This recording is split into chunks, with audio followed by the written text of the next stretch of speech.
Good day. Today is Saturday, 8th August Bonjour. 2026, and before I proceed Nous with the sommes program, samedi 8 let me août remind you to hit the 2026. like button Et avant de and check poursuivre the cette subscription émission, permettez-moi de vous channel. rappeler de cliquer Well, sur le bouton « J'aime » today, et de all vérifier the votre sites abonnement à over cette the chaîne. last few days Eh and bien, hours, we aujourd'hui, have ou plus started précisément au cours des derniers jours et des dernières heures, nous avons commencé à recevoir des éléments qui ressemblent à des preuves définitives, confirmant que les Russes parviennent désormais à une domination décisive et concluante dans la guerre aérienne au-dessus de l'Ukraine. Ils atteignent, si vous voulez, une domination aérienne sur l'ensemble du spectre, ce que les Américains appellent la suprématie aérienne. Ils en ont été proches à différents moments de la guerre, mais ne l'avaient jamais tout à fait atteinte auparavant. Par exemple, en février et mars 2022, au début de l'opération militaire spéciale, beaucoup ont comparé la taille bien plus importante et la puissance aérienne de l'armée de l'air russe à une armée de l'air ukrainienne beaucoup plus faible, et ils ont supposé que les Russes obtiendraient très rapidement la suprématie aérienne. And assumed that the Russians would very quickly achieve air supremacy. However, at that time, March. Cependant, à cette époque, en février et mars 2022, puis pendant environ 2 ans, l'Ukraine a pu s'appuyer sur les ressources d'un système de défense aérienne extrêmement avancé, très sophistiqué et dense, articulé autour du missile S-300 et de ses radars associés qu'elle avait hérité de l'Union soviétique. Ce système s'était gravement dégradé au cours des années 90 et du début des années 2000. Mais il s'est ensuite avéré que dans le cadre de l'énorme hausse des dépenses militaires en Ukraine après 2014, il avait été remis en état de fonctionnement très efficace, dans une mesure que les Russes avaient probablement sous-estimée. Je me souviens de plusieurs incidents où des avions de combat russes, des Sukhoi 34, qui tentaient d'opérer près de Kiev, ont été abattus par des missiles ukrainiens de défense aérienne. Et, dès le début du printemps 2022, les Russes ont cessé de faire voler leurs avions de combat au-dessus de la très grande majorité, de loin, la plus grande partie du territoire ukrainien.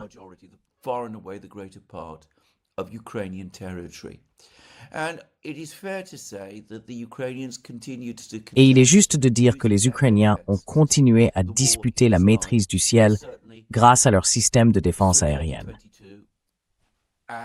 La guerre dans les airs s'est certainement intensifiée tout au long de 2022 et de 2023. Puis, au printemps 2023, après les frappes de missiles russes contre les installations de production d'énergie à travers l'Ukraine durant l'hiver 2022-2023, il est apparu que le système de défense aérienne ukrainien, fondé sur les S-300, commençait à s'user. Les États-Unis et leurs alliés occidentaux sont alors intervenus.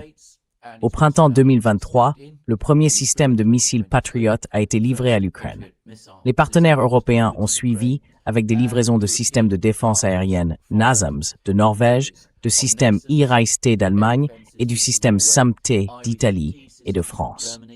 Les Européens ont également fourni à l'Ukraine un grand nombre de missiles de défense aérienne de plus courte portée. Et, pendant un temps, il a semblé qu'une forme d'équilibre global s'établissait dans la guerre dans les airs.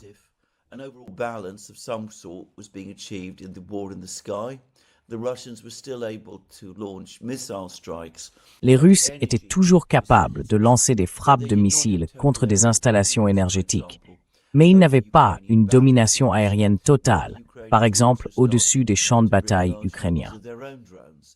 Les Ukrainiens commençaient eux aussi à déployer en grand nombre leurs propres drones pour contrer les flottes de drones russes.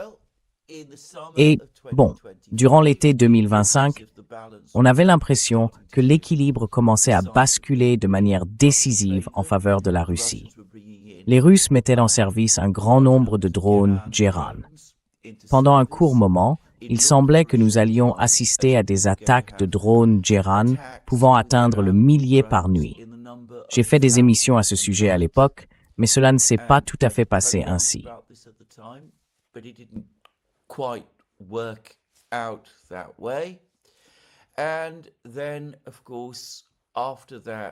Et puis, bien sûr, après cela, il y a eu le récit dans lequel nous avons vécu, ou plutôt vécu pendant plusieurs mois, au cours de la première moitié de cette année.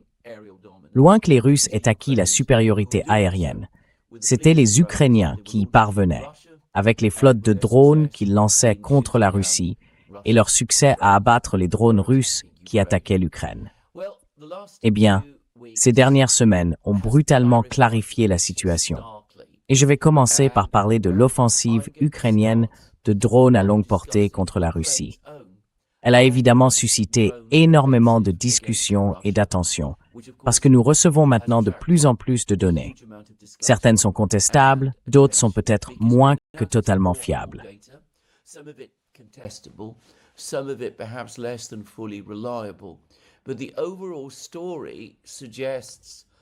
Mais l'ensemble des faits laisse penser, comme je l'ai soutenu dans de nombreuses émissions, que l'offensive de drones ukrainiens menait loin à l'intérieur de la Russie. Cette offensive à laquelle l'ancien ministre ukrainien de la Défense, Mikhailo Fedorov, était si attaché, en réalité constituait un colossal et mal avisé gaspillage de ressources. Commençons par l'offensive contre les raffineries de pétrole russes, qui a suscité énormément d'attention. Si vous suivez les médias occidentaux, d'autres sources occidentales et certaines sources ukrainiennes, vous aurez l'impression qu'il s'agit d'un immense succès et d'une avancée majeure par rapport à ce que l'Ukraine avait obtenu lors de ses précédentes attaques contre des raffineries russes l'an dernier.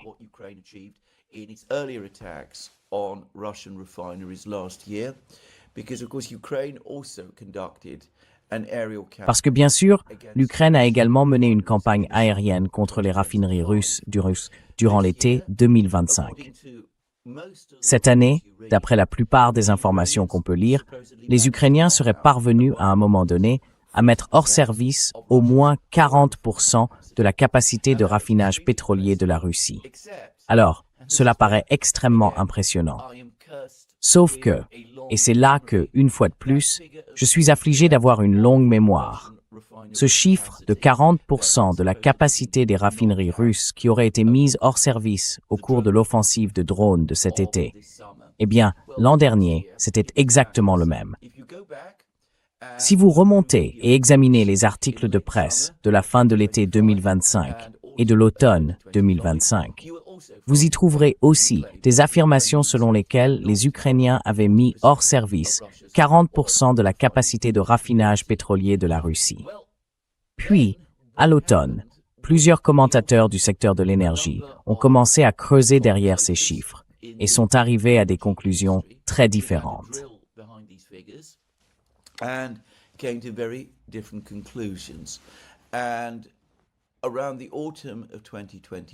Et vers l'automne 2025, des articles ont commencé à paraître. De mémoire, je crois qu'ils sont parus dans Bloomberg et Forbes, mais aussi, peut-être plus important encore, dans le Moscow Times. Le Moscow Times est un journal publié en Occident qui n'a aucun lien avec la Russie et qui est très critique envers le gouvernement de Poutine. Quoi qu'il en soit, toutes ces publications ont examiné les résultats réels des frappes de drones ukrainiens contre les raffineries russes et sont arrivées à des chiffres totalement différents. Et j'ai fait quelques vérifications. J'ai notamment trouvé un article paru dans le Moscow Times en octobre 2025. Il remettait en cause toute l'idée selon laquelle 38 à 40% de la capacité de raffinage russe aurait été mis hors service. Russian refinery capacity had been knocked out. It pointed out that Il soulignait que, quelle que soit la période, les raffineries de pétrole russes fonctionnent de toute façon en dessous de leur capacité. Qu'environ 22%, disait-il, j'ai entendu d'autres chiffres, légèrement plus élevés, jusqu'à un quart des capacités de raffinage en Russie sont à l'arrêt pour maintenance et réparation. Et l'article du Moscow Times soulignait que les commentaires occidentaux affirmant que 40% des capacités de raffinage russes avaient soi-disant été mises hors service ne semblaient pas tenir compte de ce fait. Ensuite, il examinait les chiffres globaux. Et même si, de mémoire, il ne tirait pas sa propre conclusion sur l'ampleur de l'effet des frappes ukrainiennes sur la situation générale, sa conclusion était que cet effet était loin d'être aussi marqué ou aussi important que ce que suggéraient les commentaires occidentaux et ukrainiens. And Ukrainian commentary was suggesting. And I've noticed the same pattern, if I could say. Et j'ai remarqué que le même schéma semble à nouveau commencer à se dessiner cette fois-ci, si je peux m'exprimer ainsi. J'ai vu circuler un chiffre qui semble d'ailleurs provenir de sources ukrainiennes. Selon ce chiffre, la part totale des capacités de raffinage russes réellement perturbées par des frappes de drones, des drones ukrainiens cet été, ne serait que de 13%. Je ne sais pas d'où vient ce chiffre. Je ne sais pas à quel point il est fiable. Mais si on y réfléchit, si l'on additionne les 22% de capacité des raffineries russes qui à tout moment sont à l'arrêt pour maintenance et réparation, et les 13% que l'on voit maintenant circuler, on arrive à 35% des capacités de raffinage russes qui seraient, soi-disant, hors service. Ce qui nous ramène alors à des chiffres très similaires à ceux qui étaient apparus l'année dernière. Au fond, quelle différence ça fait-il réellement? How much difference does it really make? Well, I also remember in the spring of this. Eh bien, je me souviens aussi d'avoir lu au printemps de cette année un article dans un journal russe. De mémoire, je crois que c'était Commerçante. L'article disait que l'effet total des attaques ukrainiennes contre le système de raffinerie russe l'an dernier avait été une baisse de 1,7% de la production annuelle totale de produits raffinés en Russie, carburant d'aviation, essence et diesel. Et je vais hasarder une estimation. Je pense que nous aurons, pour l'ensemble de 2026, un chiffre global à peu près similaire. Bien sûr, 1,7% sur l'ensemble de l'année, c'est trompeur. Car la très grande majorité de la baisse de production de produits raffinés en 2025 s'est produite durant l'été 2025. Et ce sera la même chose cette année. Là encore, je crois que c'était Commerçante qui estimait que la production totale de carburant raffiné durant l'été 2025 avait baissé d'environ 10%. Et je soupçonne que nous observons des chiffres similaires cette année. We're looking at similar numbers this year. But that is a problem. Mais c'est un problème, pas une crise. Novak, le vice-premier ministre chargé du pétrole et du complexe énergétique russe, a déclaré qu'on lui avait confié la mission de reprendre le contrôle de la situation sur le marché intérieur des carburants. L'une des mesures qu'il a prises a été de réduire la durée des opérations de maintenance dans les raffineries. Ainsi, les raffineries qui avaient été arrêtées ou qui avaient réduit leur production pour des raisons de maintenance ont été remises en service. Et comme nous le savons, il a aussi importé de l'essence, principalement d'Inde et du Kazakhstan.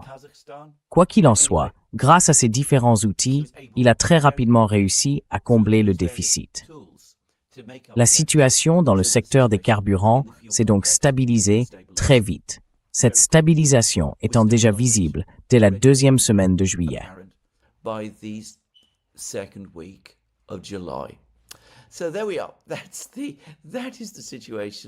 Voilà où nous en sommes. C'est la situation concernant l'offensive de drones ukrainienne contre le système énergétique russe. Elle semble avoir causé un niveau de dégâts comparable à celui de l'offensive de drones ukrainienne contre le système énergétique il y a un an.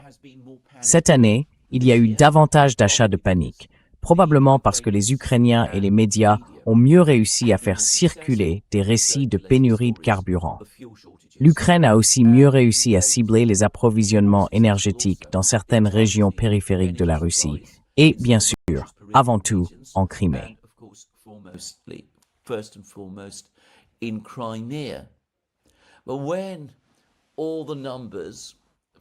Mais quand on additionnera tous les chiffres pour l'ensemble de l'année, on verra, je pense, que la perturbation totale que les Ukrainiens ont causée à tout le complexe des carburants et de l'énergie en Russie sur l'année entière a été faible, de l'ordre de 1 à 2%, peut-être un peu plus, mais sans que ce soit spectaculaire. L'autre élément qui, je pense, a influencé les gens, c'est que les Ukrainiens ont lancé bien davantage de drones sur la Russie cette année que l'an dernier. Seule une fraction de ces drones visait les raffineries. En fait, Sobyanin, le maire de Moscou, a déclaré qu'environ 2/3 des drones à longue portée lancés par l'Ukraine, il a avancé le chiffre total de 9000 en juillet, visaient la capitale russe, Moscou elle-même. The Russian capital, Moscow itself. Over 6,000 drones, Ukrainian drones. Plus de 6000 drones, des drones ukrainiens, ont pris Moscou pour cible, sur un total d'environ 9000 drones lancés par l'Ukraine contre la Russie. Eh bien, nous avons maintenant certaines estimations sur le succès global de cette offensive ukrainienne de drones contre Moscou, qui a absorbé de très loin la plus grande part des ressources que l'Ukraine a engagées dans son offensive totale de drones contre la Russie. Une chaîne ukrainienne d'information, Drone Bomber, qui pour être très clair, soutient très fortement l'Ukraine. Elle est passionnément, ardemment nationaliste et favorable à l'Ukraine, mais elle n'est absolument pas dépourvue d'esprit critique envers le gouvernement et les dirigeants ukrainiens, y compris les dirigeants militaires. Ukrainian government and leadership, including the military leadership.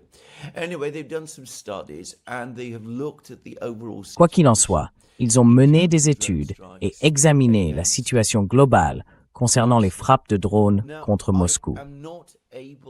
Je ne suis pas entièrement en mesure de comprendre leur méthodologie, mais ils ont fait des calculs assez intéressants. Ils disent ceci: nous avons analysé les principaux canaux russes de surveillance qui suivent les destructions de drones à Moscou et dans la région de Moscou.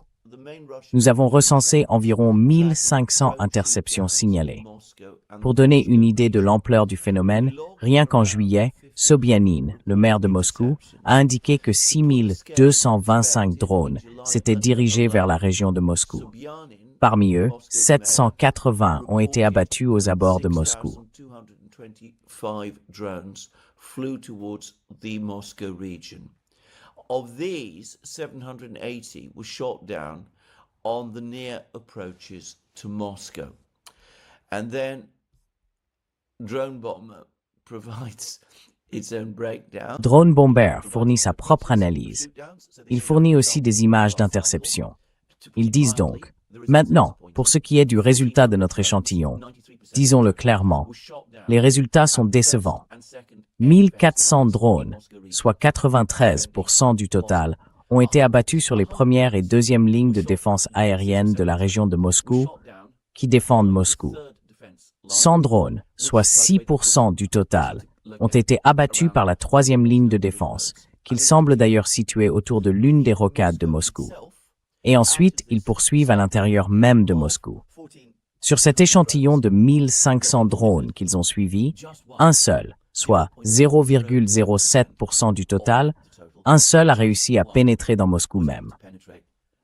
Et ensuite, Drone Bomber présente total de cibles frappées par des drones ukrainiens à Moscou et dans la région de Moscou au cours des 2 derniers mois.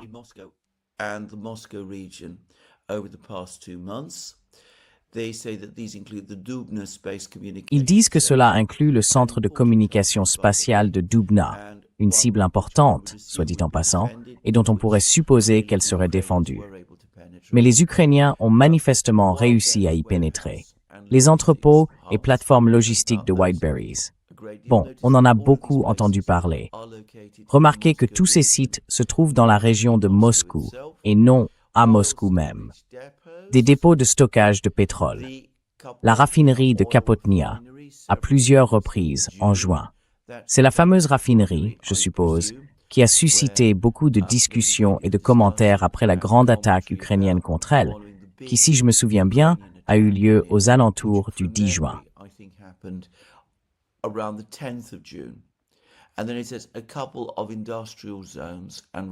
Et puis, il est dit que quelques zones industrielles et des immeubles résidentiels ont été touchés par des débris.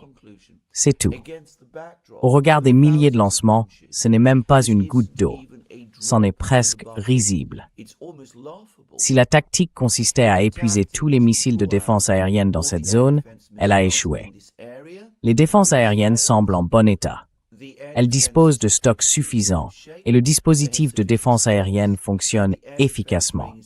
Si l'objectif était d'identifier des itinéraires permettant une percée, les cartes montrent qu'ils ont essayé dans toutes les directions. Il n'y a aucun couloir ouvert. Tirez vous-même vos conclusions sur le fait de savoir si cela est acceptable ou non. Bref, voilà pour Drone Bomber. So anyway, that is Drone Bomber. Now you can argue with some of the methodology. On peut contester une partie de la méthodologie utilisée ici. Comme je l'ai dit, je ne la comprends pas entièrement. Je ne comprends pas complètement, par exemple, comment ils ont obtenu cet échantillon de 1500 drones. Il ne semble pas provenir d'une seule frappe. Mais enfin, prenons nos chiffres. Réduisons même légèrement le total et parlons, disons, de 1400 drones ukrainiens lancés sur Moscou par les Ukrainiens. Supposons aussi que tous ces drones étaient des FP1 ukrainiens, fabriqués par l'entreprise ukrainienne Firepoint. Le FP1 est le drone à longue portée le plus utilisé par l'Ukraine. C'est aussi le moins cher. Je vais lui attribuer un coût unitaire de 55 000 $. D'autres l'estiment plus élevé, à 60 000 $. Give it a unit cost of $55,000. Others put it higher at $60,000. Il existe des drones ukrainiens à longue portée, plus coûteux, qui peuvent aller jusqu'à 200 000 $. Mais je vais dire que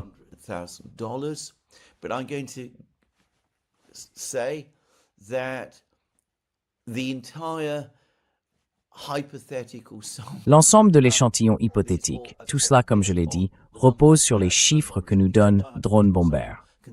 Cet échantillon hypothétique était composé exclusivement de drones FP1. Et sur cet échantillon, là encore, selon les résultats de Drone Bomber, un seul de ces drones a réussi à passer et à frapper une cible à l'intérieur de Moscou. Donc 1400 drones à 55 000 $ l'unité.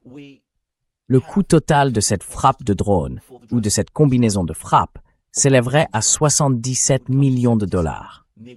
77 millions de dollars. Maintenant, comparez cela à une frappe russe contre Kiev utilisant des missiles Iskander-M. Les Ukrainiens affirment que le coût unitaire d'un missile Iskander-M est de 3 millions de dollars.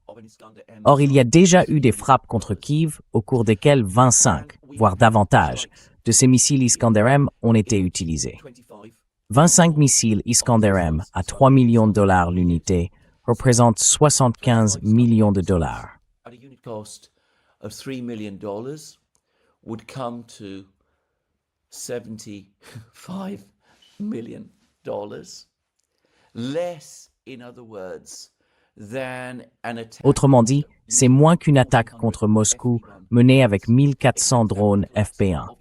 Sauf qu'avec l'effondrement des défenses aériennes ukrainiennes, chacun de ces missiles Iskander passe désormais. Les Ukrainiens le confirment. Et Drone Bomber nous dit que sur 400 drones lancés contre Moscou, un seul a des chances de passer. Eh bien, si l'on garde à l'esprit que l'ogive d'un drone FP1 contient environ 60 kg d'explosifs et que celle d'un missile Iskander-M en emporte environ 500, il faut aussi prendre en compte le fait que les dégâts causés par un missile Iskander ne viendront pas seulement de son ogive, mais aussi de l'énergie cinétique du missile. Kinetic force of the missile. A large, heavy object. Un objet lourd et imposant, volant à des vitesses supersoniques, face à un drone léger FP1 qui vole à des vitesses subsoniques. Il fonctionne avec un moteur turbopropulseur. Eh bien, on voit à quel point une frappe russe va être plus dévastatrice et combien les Russes vont causer davantage de dégâts avec 25 Iskander pour un coût légèrement inférieur à celui des 1400 drones FP1 que les Ukrainiens utilisent contre Moscou. Les Russes causent bien plus de dégâts, pour un coût légèrement inférieur à celui des dégâts que les Ukrainiens peuvent infliger avec leurs 1400 drones. L'économie de tout cela n'a pas de sens. Les Ukrainiens causent tout de même des dégâts.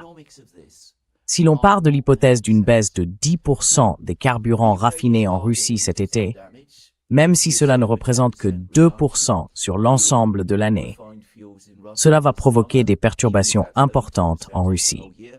that is going to cause significant disruption in Russia. If you add to that the disruption. Si l'on ajoute à cela les perturbations causées par les attaques contre les entrepôts et les raffineries de pétrole, cela va provoquer encore davantage de perturbations. Mais cela ne peut toujours pas se comparer, même de loin, aux dégâts que les Russes sont capables de causer avec leurs missiles et leurs drones, bien plus puissants. Et l'écart de coût n'est pas si grand. Proportionnellement, l'Ukraine dépense bien davantage pour son offensive de drones contre la Russie, largement inefficace, que la Russie ne dépense pour son offensive combinée de missiles et de drones contre l'Ukraine, bien plus puissante. Je le répète, certains de ces chiffres soulèvent des questions et posent problème. Comme je l'ai dit, je ne comprends pas entièrement la méthodologie de Drone Bomber. Mais, encore une fois, nous parlons d'un site ukrainien, d'une équipe ukrainienne. Cela dit, je doute que la réalité dans son ensemble soit très différente. Voilà. Are that different.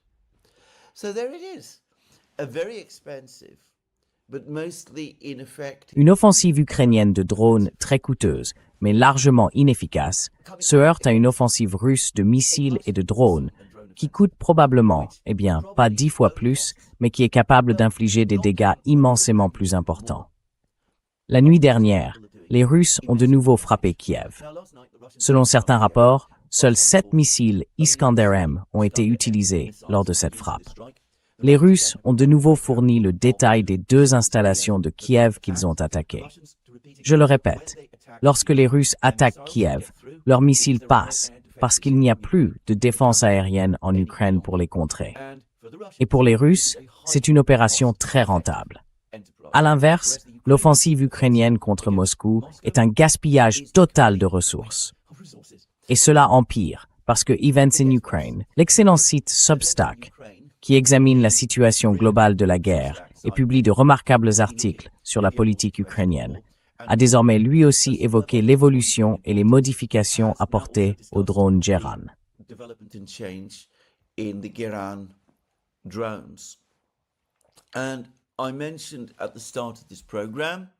Et j'ai indiqué au début de cette émission qu'à la fin de l'été dernier, je m'attendais à ce que l'Ukraine subisse des frappes de drones Geran 2 au rythme de 1000 drones par mois. Mais Events in Ukraine a avancé le même argument que moi. Les Russes ont décidé de prendre une autre direction. Au lieu de simplement augmenter le volume des frappes de Geran 2, ils ont lancé un vaste programme de développement du drone Geran de base, qui est d'ailleurs bien plus efficace et sophistiqué que le drone ukrainien FP1, notamment sur le plan aérodynamique. Mais enfin, laissons cela pour une autre fois. Les Russes ont donc engagé un vaste programme de développement autour du drone Geran. Le Geran 2 est toujours utilisé, mais de moins en moins.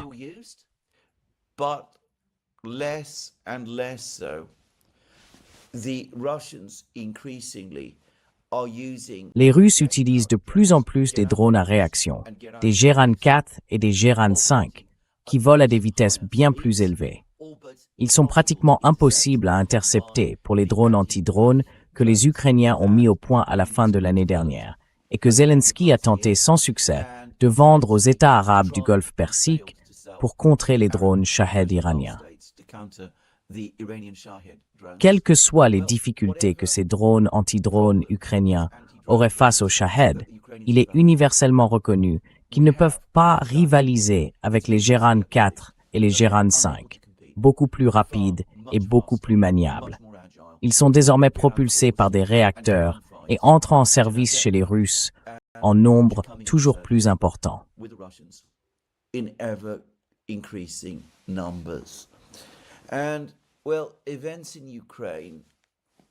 Eh bien, Events in Ukraine semble penser que l'objectif final des Russes est de remplacer entièrement les Geran 2 à moteur turbopropulsé par des Geran 4 et des Geran 5 à réaction.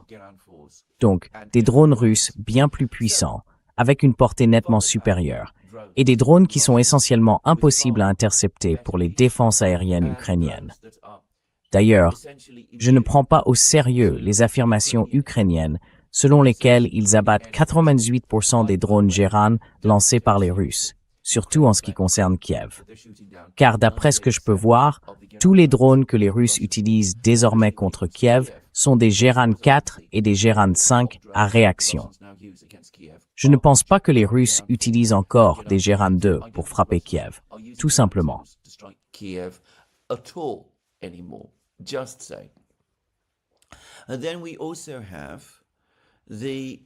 Et puis, il y a aussi la question de l'introduction du système Razvet, l'équivalent russe de Starlink. Il y a quelques semaines, 3 ou 4 semaines environ, Vladimir Poutine a rencontré des soldats russes qui se plaignaient auprès de lui du fait que les Ukrainiens pouvaient acheminer du matériel aux troupes de première ligne à l'aide de divers drones lourds.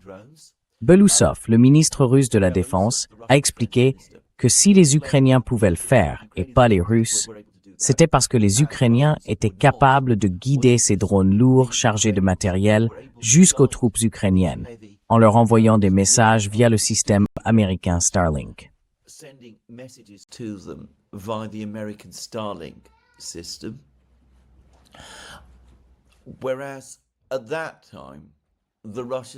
À cette époque-là, les Russes n'avaient pas d'équivalent au système Starlink. Mais Poutine est alors intervenu. Il a dit que les Russes mettaient désormais en service leur propre équivalent de Starlink, le Razvet, et qu'il sera opérationnel très prochainement. Et je me souviens avoir dit, juste après cette émission, après que Poutine a prononcé ces mots, dans une émission que j'ai réalisée sur cette chaîne, que d'après les propos de Poutine, il me semblait que le système Razvet, qui à ce moment-là n'avait connu qu'un seul lancement de satellites placés en orbite terrestre, était sur le point d'entrer en service. C'était à ma connaissance quelque chose que personne d'autre n'avait relevé.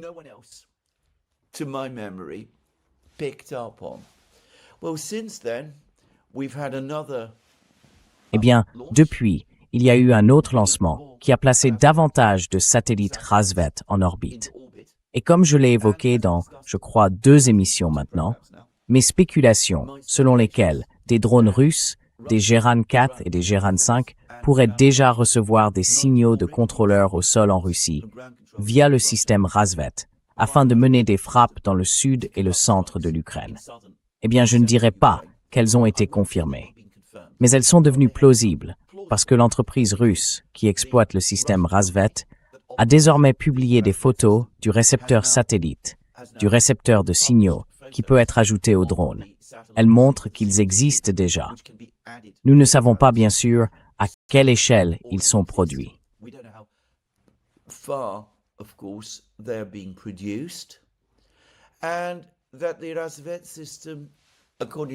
Et que le système Razvet, selon les Ukrainiens, couvre déjà l'ensemble du territoire ukrainien, même si ce n'est que par intervalle d'1 à 2 heures.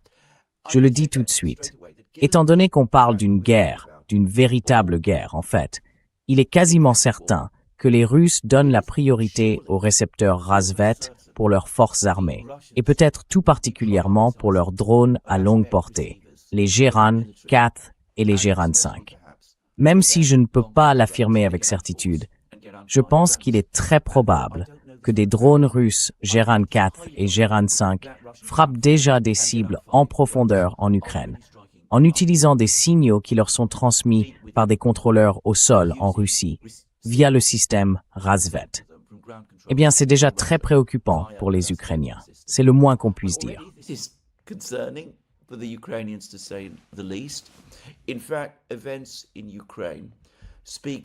En fait, les événements en Ukraine témoignent d'une sorte de panique grandissante à ce sujet.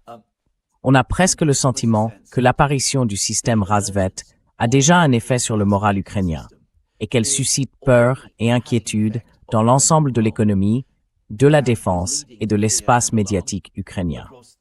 J'ai même vu des commentateurs ukrainiens, et il faut bien sûr les prendre tout à fait au sérieux, appeler les autorités ukrainiennes à lancer une campagne d'assassinat contre les dirigeants et les scientifiques de l'entreprise russe qui exploite le système Razvet afin d'en perturber le fonctionnement. Les Ukrainiens ont bien sûr mené des attaques contre des responsables militaires russes à l'intérieur de la Russie. Cette guerre sale, nous l'avons déjà. we already have had that dirty war, and there are now Et il y a maintenant des appels, quelque peu paniqués, à élargir encore ces mesures afin de cibler les personnes qui travaillent à mettre pleinement en ligne et en service le système russe Rasvet. Je pense d'ailleurs que les Russes vont prendre ces menaces extrêmement au sérieux. Et les scientifiques et ingénieurs impliqués dans le système Rasvet vont sans aucun doute bénéficier d'une protection importante. Mais comme si cela ne suffisait pas, Events in Ukraine fait désormais aussi état d'une inquiétude croissante côté ukrainien.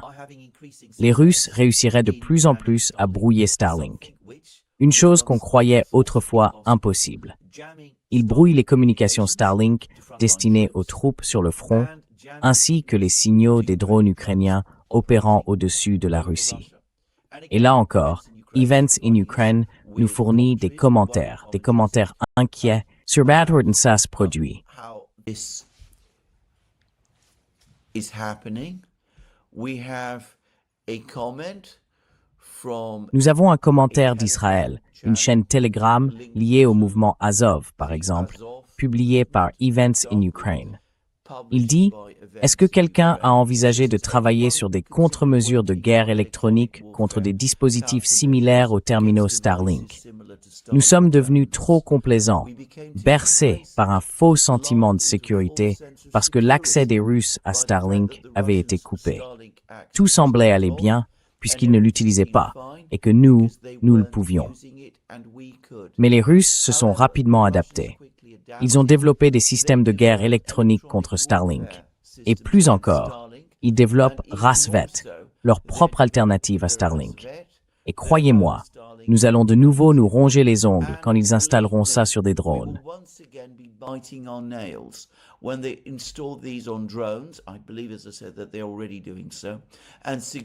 Je pense, comme je l'ai dit, qu'ils le font déjà et qu'ils étendent considérablement la zone de brouillage. J'espère que quelqu'un réfléchit déjà à développer des contre-mesures de guerre électronique contre ce genre de dispositif, parce qu'il aurait fallu y réfléchir dès hier.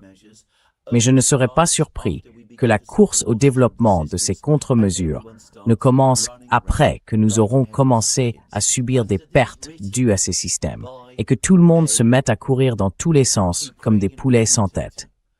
Comme je l'ai dit, c'est écrit par un commentateur ukrainien sur une chaîne Telegram liée au mouvement Azov en Ukraine. Traduction fournie par Events in Ukraine. Et voilà. And well, there it is. The Russians are developing and bringing in. Les Russes développent et mettent en service leur propre équivalent de Starlink. Et, selon les Ukrainiens eux-mêmes, ils commencent à brouiller Starlink avec succès, ou du moins suffisamment pour susciter chez les Ukrainiens une inquiétude et une panique croissante. Là encore, cela aurait dû être détecté assez tôt, dès janvier, lors des manifestations en Iran. On s'attendait à ce que les manifestants iraniens puissent coordonner leurs protestations grâce à Starlink. Aux États-Unis, de nombreux articles ont expliqué comment des milliers de terminaux Starlink avaient été introduits clandestinement en Iran afin de faciliter les manifestations. In order to facilitate the protests. The latest reports suggest that this was the work more of these. Les derniers rapports suggèrent que c'était davantage le fait des Israéliens que des Américains. Puis, en janvier, il y a eu le choc. Les Iraniens ont réussi à brouiller Starlink. À l'époque, j'ai dit qu'il était presque certain que les Iraniens obtenaient cette technologie des Russes. Et nous avons des déclarations de sources ukrainiennes nous disant que Starlink est désormais brouillé par les Russes, à la fois sur les lignes de front et dans les airs. Quand Vladimir Zelensky est venu aux États-Unis il y a une semaine pour rencontrer le président Trump et assister aux funérailles du fervent allié politique de son épouse, le sénateur Lindsey Graham. Political ally, Senator Lindsey Graham, he asked Trump to speak. Il a demandé à Trump de parler à Elon Musk afin d'obtenir qu'Elon Musk accepte de mettre à sa disposition, ainsi qu'à celle des Ukrainiens, le système de communication Starlink, encore plus avancé, qui serait apparemment utilisé par l'armée américaine elle-même. L'objectif était de permettre aux Ukrainiens de mener des frappes contre des lanceurs de missiles russes, des lanceurs de missiles Iskander et Tsirkon situés dans l'ouest de la Russie. Et Elon Musk a refusé, puis a refusé à nouveau de rencontrer Zelensky, qui était venu avec une importante délégation de responsables ukrainiens et de responsables militaires pour tenter d'appuyer cette demande. Et Donald Trump lui-même, lors de la réunion qu'il a eue avec Zelensky, semble ne pas y avoir été réceptif. D'ailleurs, nous recevons maintenant davantage de témoignages sur cette réunion. Les premiers récits de cette rencontre entre Trump et Zelensky disaient qu'elle avait duré environ 1h30.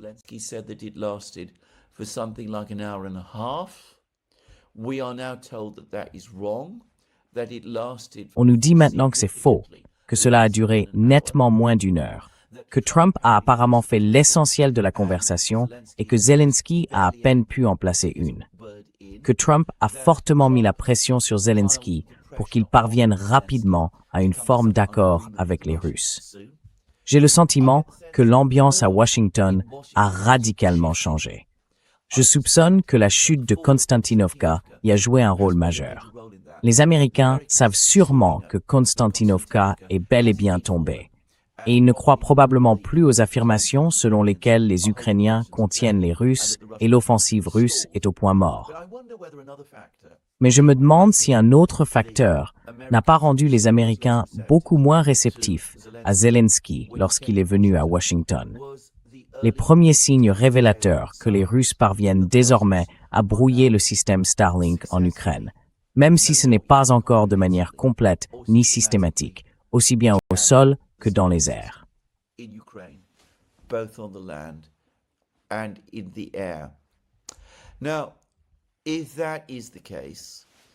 Eh bien, si c'est le cas, je comprends parfaitement pourquoi Musk refuserait de mettre à la disposition de Zelensky une technologie propriétaire cruciale dont dépendent, pour le dire simplement, certaines de ses entreprises industrielles et boursières les plus récentes. Et je comprends aussi pourquoi l'armée américaine ne serait peut-être pas disposée à fournir à Zelensky un système sensible et important, également utilisé par l'armée américaine, de peur que ses aspects les plus avancés ne soient compromis par les Russes.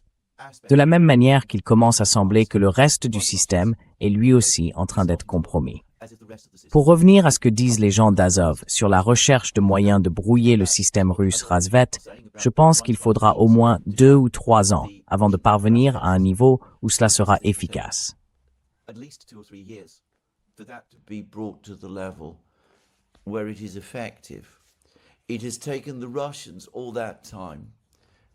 Il a fallu tout ce temps aux Russes pour arriver au point où ils peuvent brouiller ou commencer à brouiller le système Starlink.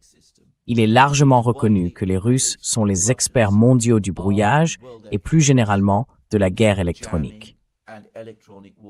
Je pense que là encore, l'idée que les Ukrainiens puissent trouver rapidement un moyen de brouiller Razvet, même avec l'aide de leurs amis américains et européens, est aussi un autre fantasme parmi les nombreux autres qui ont affecté les gens pendant cette guerre. Et je pense que très vite, ce fantasme, comme tous les autres, va tomber en poussière. Donc, nous en sommes là. Les Russes sont capables d'attaquer chaque jour et chaque nuit dans toutes les régions d'Ukraine à l'aide de missiles et de drones. L'Ukraine n'a pas de défense aérienne pour contrer les missiles russes. Les missiles russes ont des effets dévastateurs.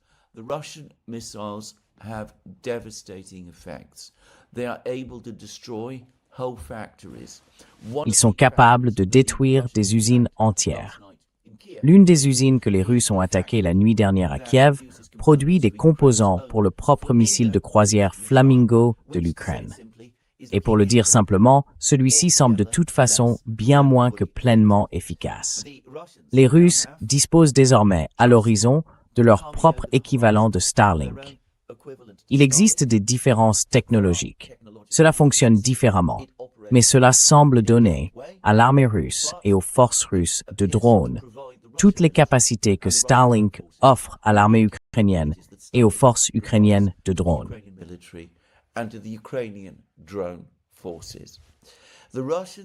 by contrast, Les Russes, à l'inverse, approchent du moment où leur brouillage de Starlink pourrait commencer à avoir un effet significatif, à la fois dans la guerre des drones et sur les lignes de front.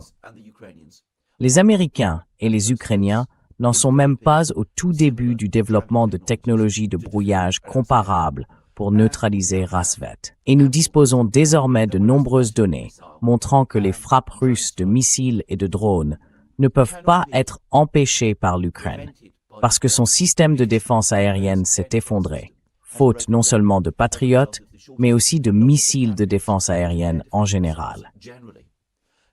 Quant à l'offensive ukrainienne de drones contre la Russie, dont nous avons tant entendu parler ces dernières semaines, elle s'est révélée extrêmement coûteuse et inefficace. Massively costly and ineffective. So, out of 14 to 1500 Ainsi, drones, sur 14 à 1500 drones lancés contre Moscou, il est probable qu'un seul drone ukrainien parvienne à passer et à frapper une cible à Moscou. across Russia, of course, Les autres villes de Russie sont évidemment moins bien défendues que Moscou, mais Moscou est la cible principale de l'Ukraine. Ils ont lancé les 2/3 de leurs drones contre Moscou, manifestement parce qu'ils comprennent que c'est en frappant Moscou qu'ils obtiennent l'effet politique et médiatique le plus important. Une frappe de drone sur Yekaterinbourg, Saratov ou Oufa n'a pas le même effet qu'une frappe de drone sur Moscou. as a drone strike on Moscow does. And the attacks Et les attaques contre les raffineries, dont on a énormément parlé, saluées dans les médias comme un immense succès, ne semblent pas avoir réellement amélioré le bilan, largement décevant, de l'Ukraine lors des attaques de drones contre les raffineries russes l'an dernier. in the drone Donc oui, je pense que les Russes prennent désormais un avantage décisif dans les airs. Ils vont disposer d'un grand nombre de drones, Geran 4 et Geran 5. Nous n'avons pas encore vu le système de missiles Oreshnik utilisé en grand nombre, mais il devrait probablement entrer en service assez rapidement.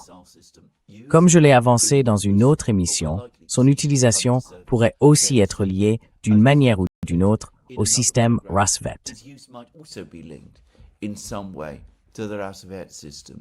We will have to see. And of course, Il faudra voir. in this program, the Et bien sûr, je n'ai pas évoqué dans cette émission l'autre aspect de la guerre dans les airs. air defense L'effondrement du système de défense aérienne ukrainien signifie que les chasseurs-bombardiers russes, les Sukhoi 34, peuvent désormais opérer dans des zones qu'ils ne pouvaient pas atteindre auparavant. last night, the Russian La nuit dernière, le ministère russe de la Défense a publié un communiqué triomphal sur le succès de l'armée de l'air russe, forces success qui aurait détruit des postes de commandement ukrainiens et des états-majors dans le Donbass à l'aide de bombes FAB. headquarters in Donbass. C'était précisément les positions qui, autrefois, auraient été les plus fortement défendues par les Ukrainiens, avec les armes de défense aérienne dont ils disposaient auparavant. With the air defense weapons that they used to have.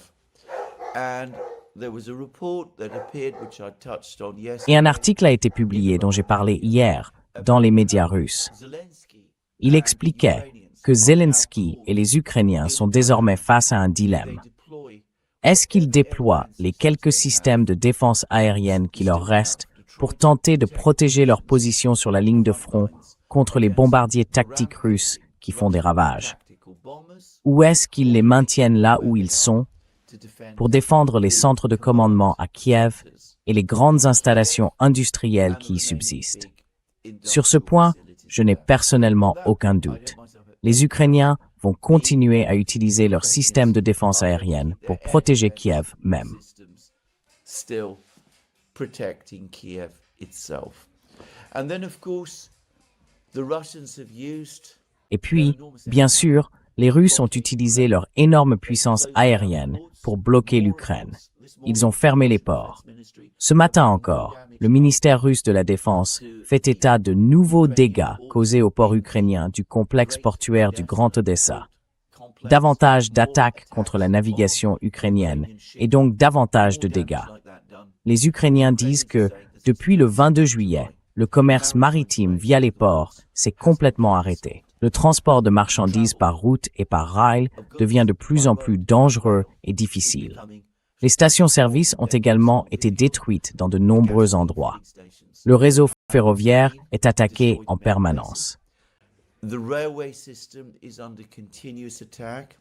The Russians released another video film. Les Russes ont diffusé hier une nouvelle vidéo montrant un train ukrainien en mouvement en train d'être attaqué. Et les Russes continuent de traquer et de détruire les locomotives irremplaçables de l'Ukraine, dont l'Occident ne produit pas d'équivalent. Et comme je l'ai déjà expliqué, le transport de marchandises sur les fleuves par barge est dangereux et coûteux. Les barges sont des cibles faciles pour les frappes de drones russes, surtout si ces drones ont été guidés vers elles par le système Razovet. Je dis ça comme ça. Mais avec l'été chaud, les fleuves s'assèchent aussi. Il devient donc probablement encore plus difficile de faire manœuvrer les barges jusqu'au port de Constanța, sur la côte roumaine, qui est déjà surchargé et débordé de travail.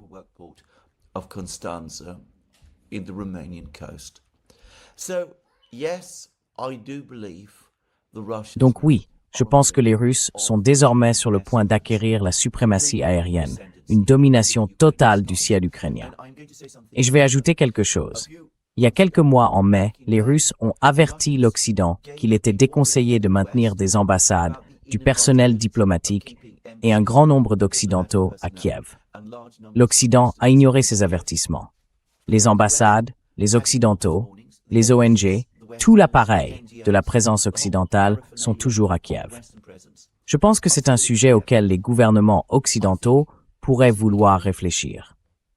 Je soupçonne que des frappes russes contre les centres de commandement à Kiev vont effectivement commencer assez prochainement.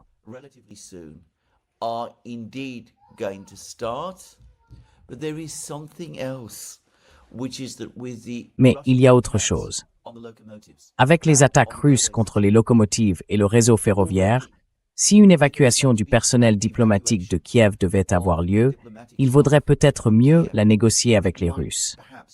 Et plus on attend, alors que le contrôle russe du ciel se renforce et que les liaisons ferroviaires deviennent peut-être de plus en plus précaires, voire dangereuses, plus l'évacuation du personnel de Kiev devient difficile.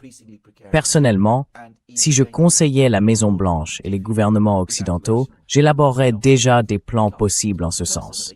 Et je préparerais aussi des plans de secours pour contacter les Russes, afin de garantir que lorsque les diplomates partiront, il y ait un cessez-le-feu local qui leur permette de partir.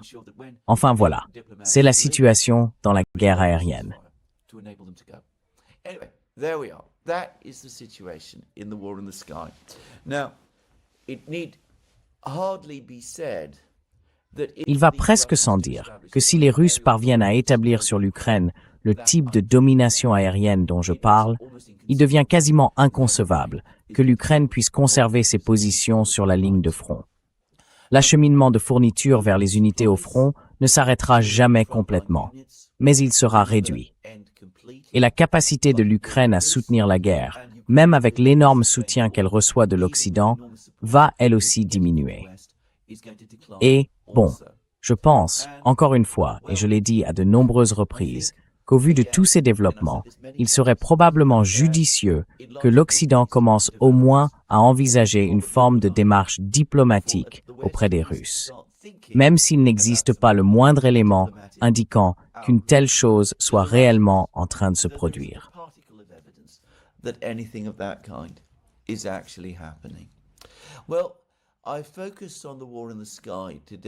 Eh bien, aujourd'hui, je me suis concentré sur la guerre dans le ciel, pas sur la guerre au sol.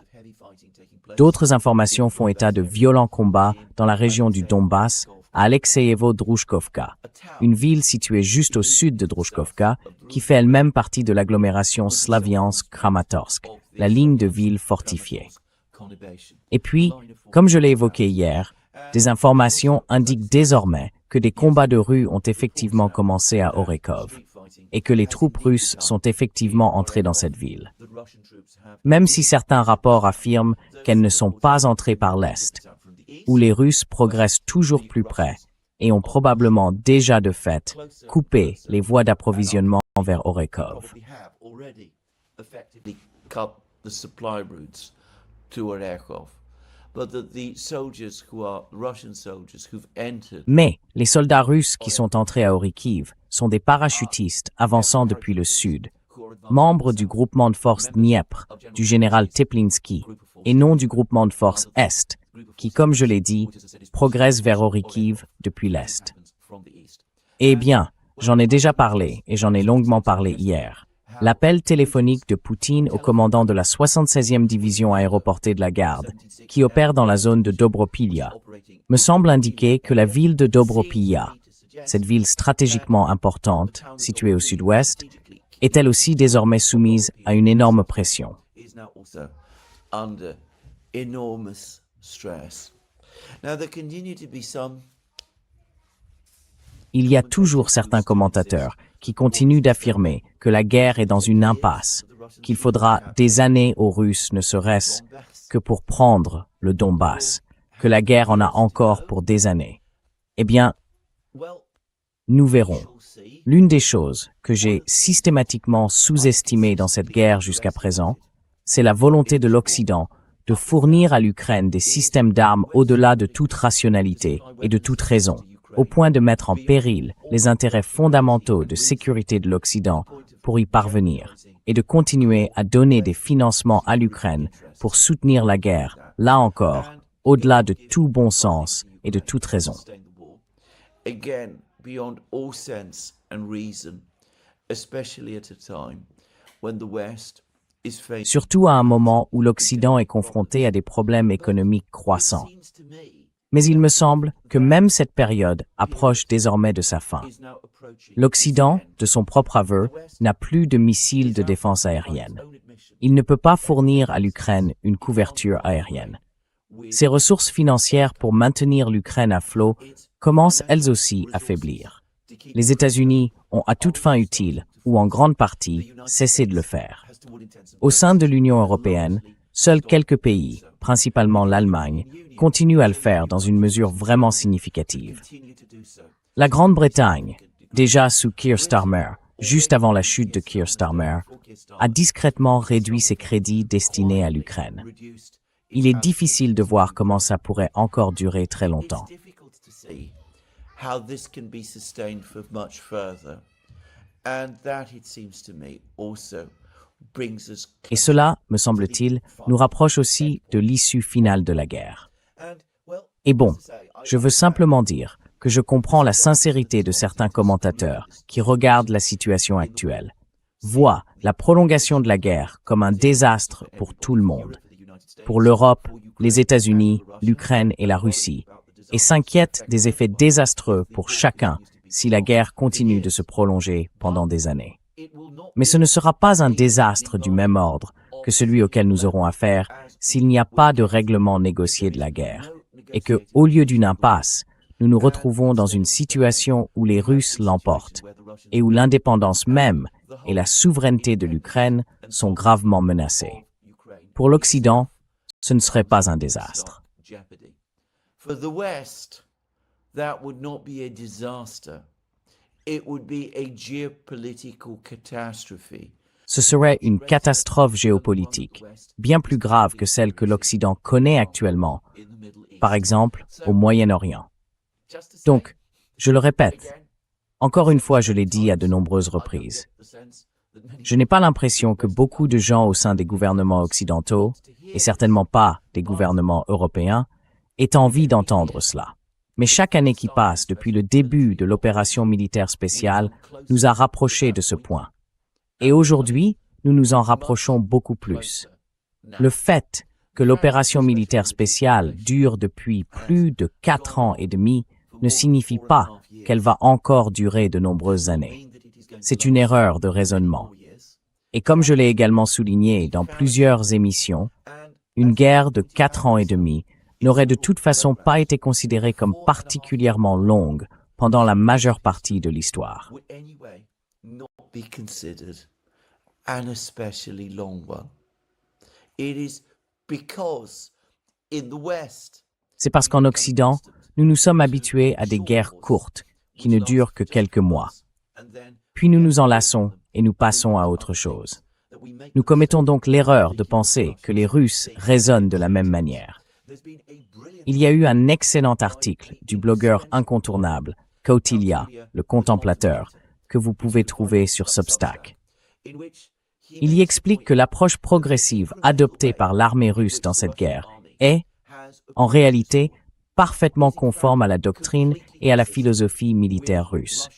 Cela remonte aux brillantes études doctrinales menées par des penseurs militaires russes comme Svechin, Triandafilov, Tukhachevsky et d'autres, notamment Shapoknikov, dans les années 1920 et 1930, puis développé davantage dans les années 1970 et 1980 par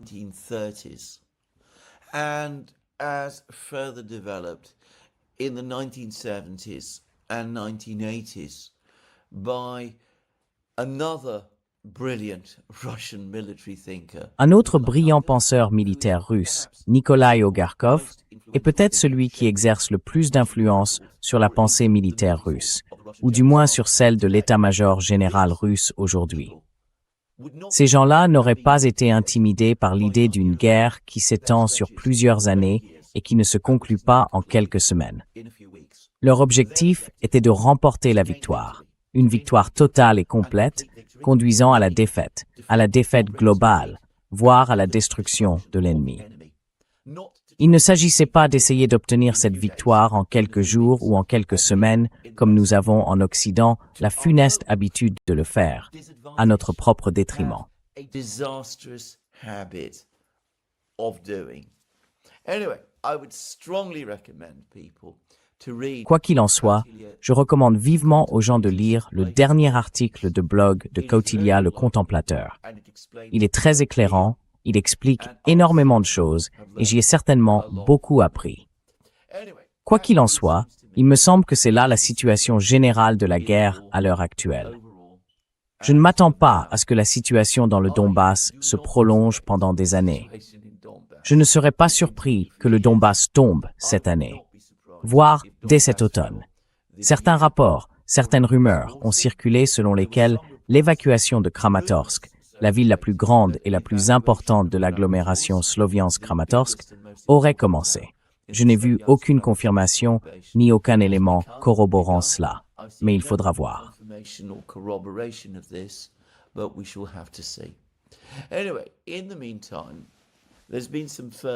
Quoi qu'il en soit, entre-temps, il y a eu de nouvelles informations.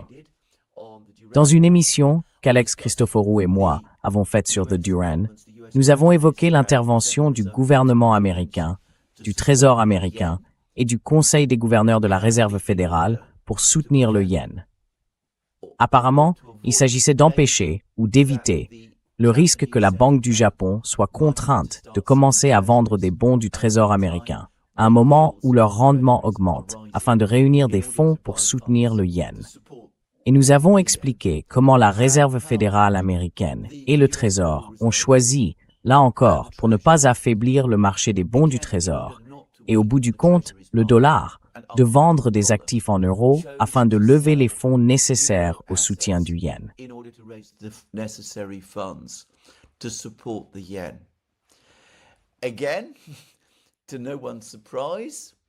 Encore une fois, sans surprise, les États-Unis, le Trésor américain et le Conseil des gouverneurs de la Réserve fédérale n'ont pas jugé utile d'informer les Européens de ce qu'ils allaient faire. La BCE, la Banque centrale européenne, aurait été très mécontente de cette situation. Christine Lagarde, la présidente de la Banque centrale européenne, et le secrétaire américain au Trésor, Scott Bessent, ont eu un appel pour apaiser les choses. Je suis stupéfait qu'après tout ce qui s'est passé ces 5 dernières années environ, les Européens croient encore que les Américains prennent leurs préoccupations au sérieux et qu'ils se sentent tenus, d'une quelconque manière, de les consulter lorsqu'ils prennent des mesures qui portent atteinte aux intérêts économiques européens.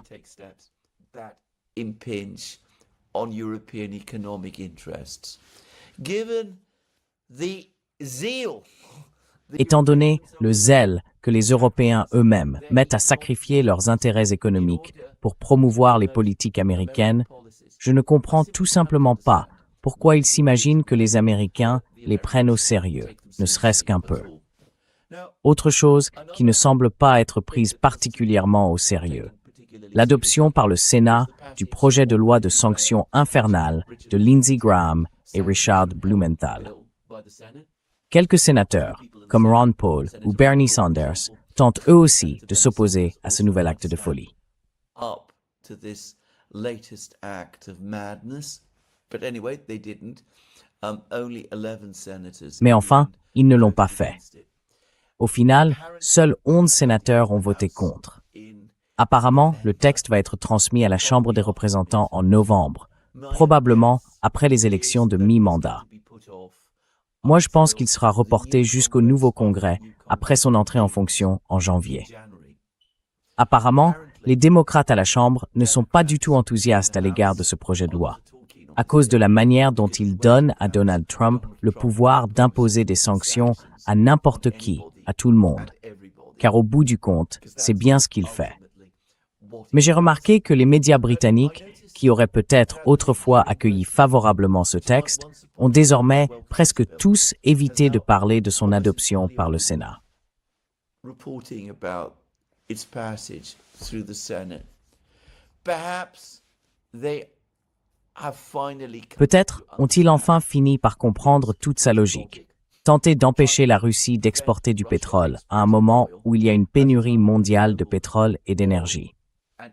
Ou peut-être comprennent-ils que, puisque c'est Trump qui aura seul le pouvoir de décider d'imposer ou non les droits de douane et les autres sanctions prévues par ce projet de loi, ce texte, en réalité, n'ajoute rien. Mais quoi qu'il en soit, les Européens, les Britanniques du moins, semblent ignorer l'adoption de ce projet de loi, ce qui est intéressant en soi. Et bien sûr, il reste encore les incertitudes sur ce qui va se passer au Moyen-Orient et sur la question de savoir si le détroit d'Ormuz va bientôt rouvrir ou non.